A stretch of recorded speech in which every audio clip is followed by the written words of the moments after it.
Hi, this is Charles, bass player for Final Gravity, and this is my playlist for November 24th to November 30th, 2025.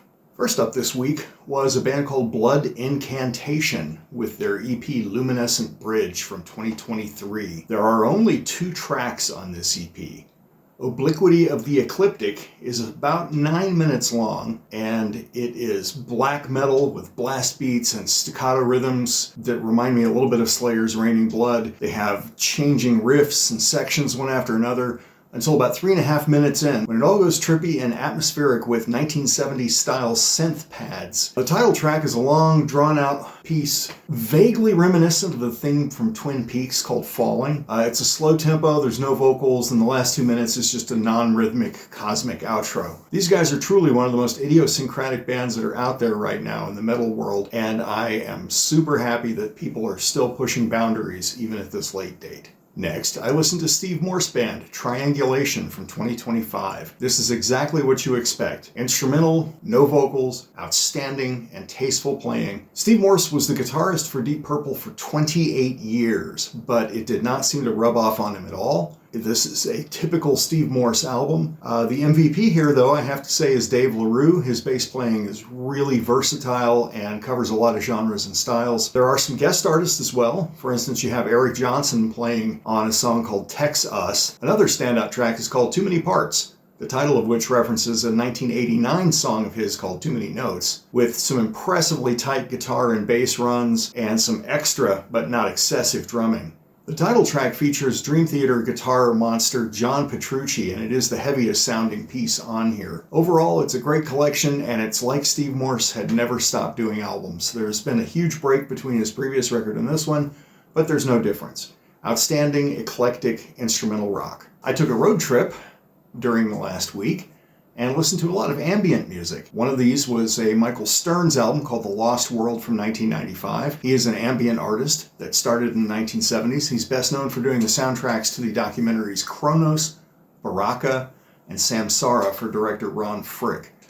This album was inspired by Mount I hope I'm saying this right, Roraima. It's an isolated Guyana tepui, which is a jungle mesa, that inspired Arthur Conan Doyle to write the novel The Lost World.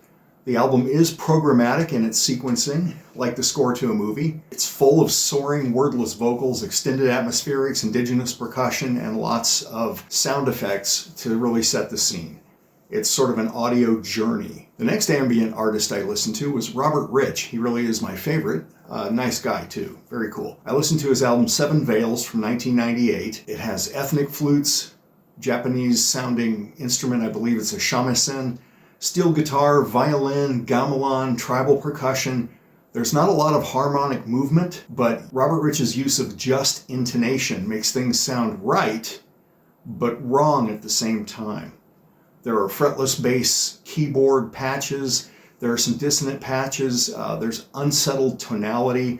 Overall, it's an exotic, interesting listen. The other Robert Rich album I listened to was Propagation from a few years earlier. It is similar in overall style to Seven Veils. There's lots of tribal-esque percussion and non-specific world music influences. You'll hear what sounds like a keyboard doing a fretless bass sound, flute, steel guitar, African thumb piano, Japanese shamisen. The whole thing is like having a gently percolating bed of percussion where textures and feels just sort of fade in and out over it. Next, I listened to Stellamara's album Star of the Sea from 1997. If you like the part of Dead Can Dance that's focused on Lisa Gerrard's vocals, then this is for you. They describe themselves as an electroacoustic Eastern European, Near Eastern world music ensemble, and that sounds pretty accurate to me.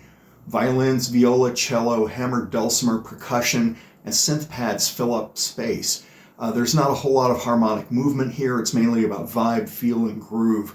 So if you like that one section of Dead Can Dance's music, this is absolutely the same thing, and you should check it out for sure. Moving back to the rock world, I listened to a various artist compilation called No Life Till Leather, a tribute to Metallica's Kill 'Em All that came out this year. There are many bands on here you will have heard of. Up-and-coming Tail Gunner kick off the album with a very speedy version of Hit the Lights. The Almighty have an unexpectedly good version of Four Horsemen. Soen, a band I really like, are a weird choice to play Motor Breath. Has a poor mix. The vocals are muffled, the ride cymbal sounds weird. Vets' Tigers of Pantang do a pretty credible jump in the fire. Motorhead's Whiplash is reused from a 2004 tribute to Metallica, and Diamond Head's No Remorse, also reused from the 2020 Lightning to the Nations re-release for them. Overall, interesting if you're a fan of Metallica and you like bands that are mentioned as well as Saxon, who are on there as well. This is good to listen to.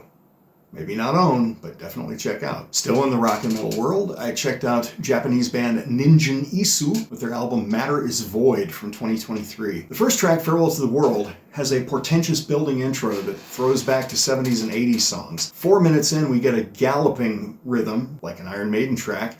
Then about 5 minutes in, there's a formal, harmonized guitar solo. Second track, Battle of the Gods. Third track, Live, have that swing feel heavy groove a la 70s Sabbath. Clan of the Devil reminds me of more recent Metallica, and it has a double time section. Madman has double bass pounding with ascending oohs as a chorus. It's catchier than it sounds. Proof of the Man sounds like Judas Priest covering Green Manalishi. Escape from the Future reminds me also of Judas Priest, maybe from the Scream for Vengeance or Defenders of the Faith era. Guidance of the Stars is the sore thumb here. It is an unplugged ballad. Slug's Gymnastics sounds like Sabbath again, but it has a bit of that Headless Cross 90s era. And the track Tale of Death's Journey has an Iron Maiden vibe. Ningen Isu are not ripping off these other bands. I'm just saying what I'm thinking of when I'm hearing their tracks. They are definitely of a genre, and they do sound similar to some of the other bands in that genre, but I don't think it's intentional. It's not a ripoff. They're not doing some kind of veiled tribute. They just happen to be playing that kind of music, and they are really good at it.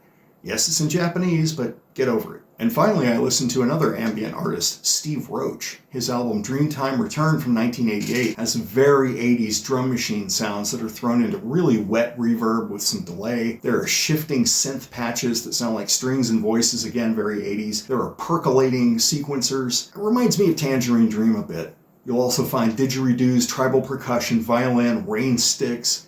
It's eerie, uneasy listening at times. Sometimes suspended, unresolved chords just drift along on gently incessant percussion beds. Interesting stuff. The last album I listened to was Steve Roach's Light Fantastic, a busy, percussive album full of electronics, drifting, sustained chords, simultaneously busy and static. It's energizing and restful. It alternates with slower, sparser, pulsing soundscapes, sometimes edgy, definitely not typical new age. Well, that was what I listened to last week.